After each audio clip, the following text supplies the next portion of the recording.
안녕하세요. 오늘은 2025년 을사년 푸른뱀의 해를 맞아 토끼띠분들에게 찾아오는 들삼재에 대해 말씀드리겠습니다. 삼재라는 단어는 한 번쯤 들어보신 분도 많으실 텐데요. 이번 2025년 을사년은 토끼띠 분들은 삼재의 첫 해 들삼재에 해당합니다. 토끼띠인 분들에게는 2025년 을사년이 인생의 중요한 한 해가 될 수 있습니다. 특히 금전운과 인간관계에서 앞으로의 진로를 고민하는 데 있어서 큰 전환점이 될 수 있습니다. 오늘은 토끼띠 여러분들의 들삼재에 대해서 설명드리고 토끼띠에게 을사년 푸른뱀의 해가 어떤 영향을 미치는지 그리고 들삼재를 극복하는 방법까지 모두 말씀드리겠습니다. 이를 통해 들삼재 한 해를 현명하게 보내고 인생에서 한 발 더 좋은 성장을 할 수 있는 한 해가 될 수 있도록 말씀드리겠습니다. 영상 시작 전 구독과 좋아요는 영상을 만드는데 보다 큰 힘이 됩니다. 또한 희망하시는 부분이나 바람이 있으면 댓글로 남겨주세요. 함께 기도하겠습니다. 우선 2025년 을사년에 대해 간단하게 말씀드리겠습니다. 2025년은 을사년으로 푸른뱀의 해를 말합니다. 뱀은 지혜롭고 냉정하며 차갑고 분석적인 사고를 상징하는 동물입니다.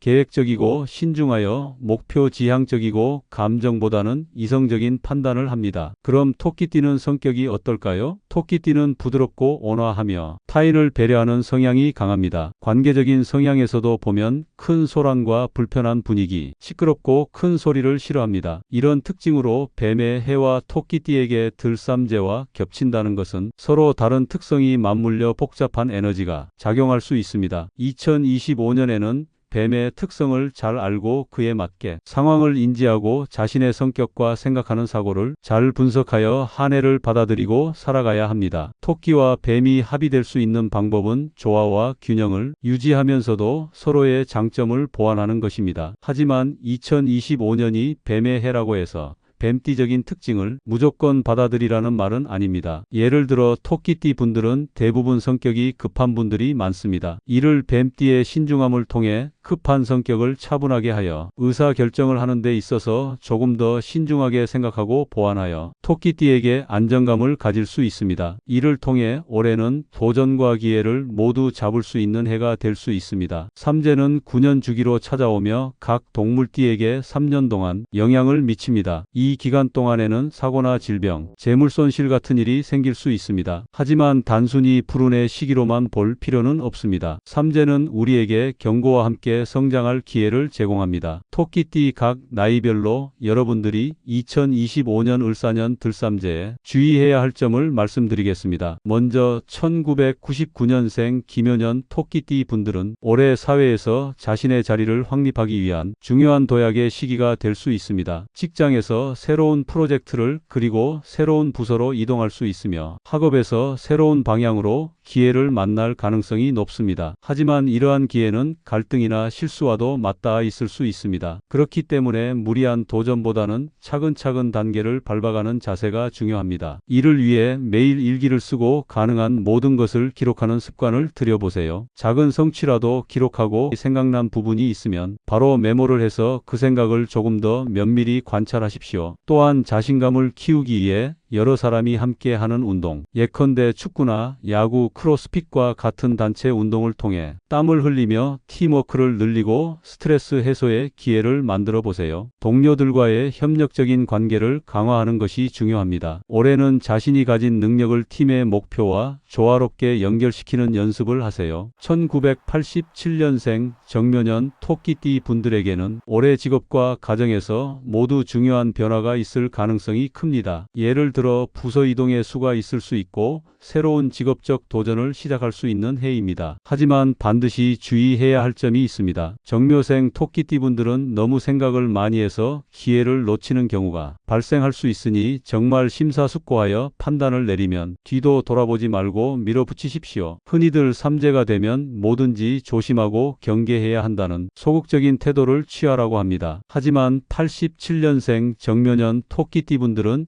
이미 24년부터 준비하고 생각했던 고민들을 이제 실천해야 할 때입니다. 토끼띠는 특성상 다른 띠보다 많은 생각과 그 고민에 고민이 꼬리를 물어서 처음 시작한 그 고민이 잡념이 되고 본인 스스로 스트레스 받는 일이 많이 발생합니다. 반드시 이를 경계해야만 87년생 정묘생 토끼띠분들은 보다 값진 한 해를 보낼 수 있습니다. 그리고 가정에서의 스트레스나 금전적 문제에 주의해야 합니다. 불필요한 지출에 대해서는 지출을 줄이시고 올 한해는 금전적인 부분을 다른 해보다 더욱더 면밀히 살펴보아야 합니다. 그리고 명상과 운동을 통해서 마음의 평안을 찾고 신체와 정신의 균형을 유지하세요. 달리기 마라톤이나 아침에 일어나 명상을 하면서 마음의 평안을 찾고 긍정적인 자기 대화를 통해 자존감을 높여야 합니다. 1975년생 을묘년 토끼띠 분들은 올해 건강과 안정에 초점을 맞추는 것이 좋습니다. 지나치게 새로운 도전을 시작하기보다는 현재 하고 있는 일에 충실하며 가족과의 시간을 소중히 여겨야 합니다. 자녀의 진로 문제나 가정 내 스트레스가 주요 과제가 될 수 있지만 집 가까운 공원을 산책하거나 등산을 통해 스트레스를 해소할 수 있습니다. 또한 삶의 우선순위를 재정립하여 자신에게 진정으로 중요한 것이 무엇인지 깊이 고민해 보세요. 올 한 해 건강관리에 유념하셔야 합니다. 특히 심혈관 질환이나 가족력이 있는 질병을 더욱 신경 써야 합니다. 하루에 30분씩 유산소 운동, 조깅이나 달리기 등을 꾸준하게 하여 땀을 내고 심혈관 건강을 튼튼히 하세요. 직장에서 동료와의 관계도 조화롭게 유지하려는 노력이 필요합니다. 갈등을 피하고 협력하는 자세가 중요합니다. 을묘년 토끼띠 분들은 올해 들삼재 기운으로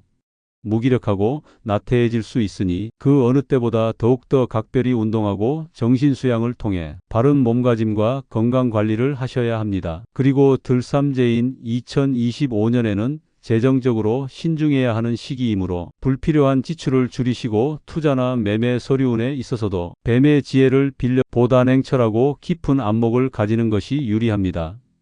1963년생 개묘년 토끼띠 분들에게는 올해 재정관리와 인간관계의 균형이 관건입니다. 은퇴 후 새로운 삶을 준비 중이시라면 재정적 안정성을 최우선으로 고려하고 불필요한 지출을 줄이는데 신경을 쓰세요. 동시에 명상과 봉사활동을 통해 내면의 평화를 찾는 것도 큰 도움이 될 것입니다. 수영이나 에어로빅 같은 가벼운 운동은 관절 건강에 무리를 주지 않으면서 활력을 되찾는 데 효과적입니다. 가족과의 시간을 보내며 정서적인 안정감을 얻는 것도 잊지 마세요. 특히 올해는 집안에서 갈등이 생기지 않도록 대화를 통해 문제를 해결하는 것이 중요합니다. 다만 삼재팔란 중 망신살보다는 구설수에 조금 더 신경을 쓰셔야 합니다. 상대방의 무심코 던진 말이 갈등의 시작이 되어 안 좋은 평판이 오르고 내릴 수 있으니 조금 더 조심해서 말하여야 합니다. 그렇다고 아무 말도 하지 않는 것이 아니라 상대와 대화할 때 얼굴을 직접적으로 보면서 눈을 피하지 않고 의견을 잘 전달해야 합니다. 1963년생 개묘년 토끼띠 분들은 삼재구설만 피하고 재정관리만 잘한다면 무탈하게 2025년 들삼재를 지낼 수 있습니다. 1951년생 신묘년 토끼띠 분들에게는 건강이 가장 중요한 주제입니다. 정기검진을 통해 자신의 건강 상태를 주기적으로 점검하고 혹여나 가족력이 있는 질병이 있으면 보다 면밀히 관리하고 병원에 내원해서 검진을 받아보십시오. 그리고 당뇨나 심혈관 질환 계통을 조심하십시오. 사람이 인간 세상에 태어나서 그 어떤 재물이나 이성운, 문서운이나 명성을 얻는 것도 좋지만 건강이 최고입니다. 이번 들삼재에는 반드시 건강운부터 돌보는 한 해가 되셔야 합니다. 또 한 가지는 가족들과의 시간을 더 많이 가지세요. 특히 가족과의 대화는 심리적인 안정감을 높이고 관계를 돈독히 할 수 있는 좋은 방법입니다. 바깥 일로 인해서 가정에 소홀했던가 개인의 일에 너무 많은 시간을 쏟아서 가족과 많은 시간을 보내지 못하셨던 분들은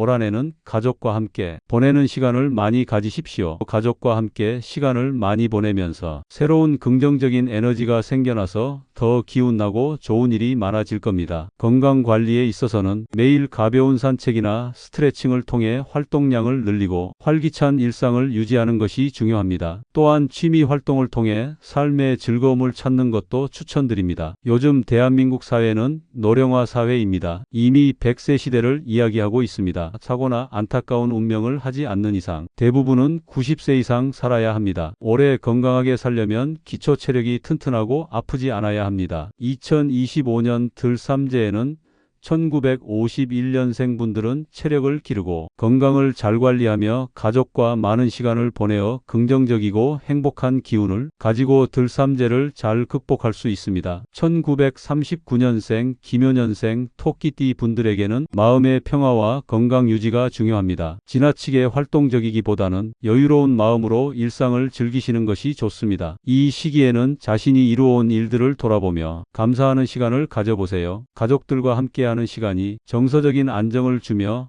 관계를 더욱 돈독히 만들어 줄 것입니다. 가벼운 산책과 실내 체조 같은 활동을 통해 건강을 유지하시고 명상을 통해 내면의 평화를 찾으시는 것도 좋습니다. 예를 들어 가벼운 원예 활동이나 그림 그리기와 같은 창의적인 활동이 큰 위안을 줄 수 있습니다. 올해는 자신만의 속도로 평온함을 유지하면서 뱀의 신중함과 더불어 자신의 토끼띠 특성을 잘 조화해서 계획성을 가지고 삶을 나아가십시오. 또한 이웃이나 지역 사회와의 교류를 통해 활기를 되찾는 것도 큰 도움이 될 것입니다. 들삼재를 극복하기 위해 가까운 집 근처 산에 있는 절에 가셔서 기도를 올리는 것은 심리적인 안정을 얻을 수 있습니다. 또한 조상님에게 감사의 마음을 표현하며 차례나 제사를 통해 조상님의 도움을 구하는 것도 큰 효과를 볼 수 있는 방법입니다. 집의 풍수 인테리어를 통해 좋은 기운을 끌어들이는 것도 도움이 됩니다. 현관에 밝은 하얀색 계열의 매트를 깔거나 거실에 작은 식물을 배치하여 작은 변화가 큰 결과를 가져올 수 있습니다. 2025년 토끼띠 분들에게 들삼재는 단순히 두려운 시기가 아닙니다. 자신을 돌아보고 성장과 변화를 준비할 수 있는 기회의 시기입니다. 오늘 제가 말씀드린 각 나이별 토끼띠 분들에게 주의할 점과 개선할 부분을 말씀드렸습니다. 잘 실천하셔서 2025년 무탈한 들삼재가 되실 수 있도록 저 또한 기원하겠습니다. 감사합니다.